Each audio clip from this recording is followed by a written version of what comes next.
I get why the movie is called The Rhythm Section, but they could have really used a different title. Let's just talk about the movie.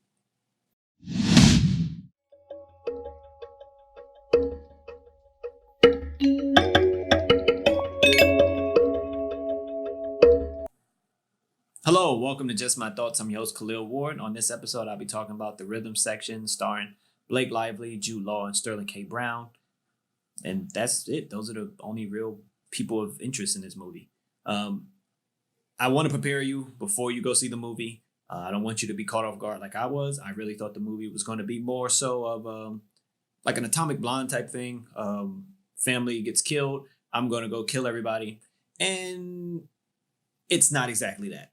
The movie starts off, you're at a point in the movie, and then it backtracks like 8 months before, and you meet Blake Lively's character. She goes by a bunch of different names. She's actually a prostitute.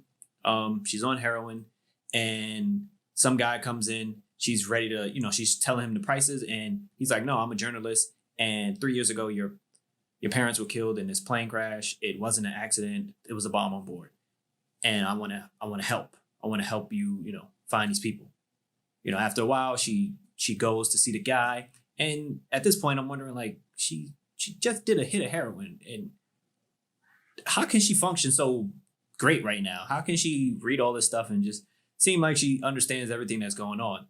Eventually, she ends up meeting Jude Law, and that's when the movie gets a little better. It's a slow burn, honestly. That just watching her dealing with the journalist, and just that 25-minute sequence, 30 minutes, it's a real slow burn. When she meets Jude Law, and he's this former MI6 guy, and he starts training her a little bit, the movie gets interesting. You get more information about the plane crash and all that stuff, and it gets a little more interesting. It's cool seeing her train with Law. It's a cool fight scene they have in the kitchen where she's like, "Teach me how to fight." And he's like, "Stick to what you're good at. I didn't think you could make it this far." And they fight each other. That is cool. Their dynamic is solid.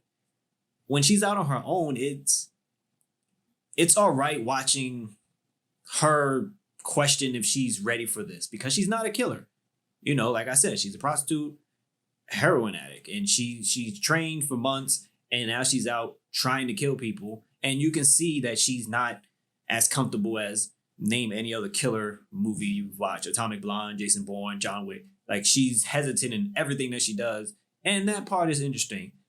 Other than that, when she meets Sterling K. Brown, he's excellent in the movie. The characters are good. It's just like the story wasn't fleshed out enough. It felt, when it ended, I felt like something was missing. When things were happening, I was like, okay, that can't be it.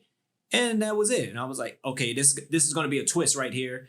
And there was no twist. So the movie, like the three people that you really, interact with, they're good in the movie. It's just they don't have a lot to work with in terms of, yeah, somebody orchestrated a plane crash. Why? And they don't really fill in all the gaps to that. So I was left wanting a little bit more from this movie. Is this something you should rush out and see? No, probably not. But if it's at a matinee and, it's nothing else playing, check it out. But it's like, it leaves you wanting more. It could have been something really fantastic, but it leaves you wanting more. That's what I'll say about it. But if you've seen the movie, let me know what you think. Thank you for listening. Deuces.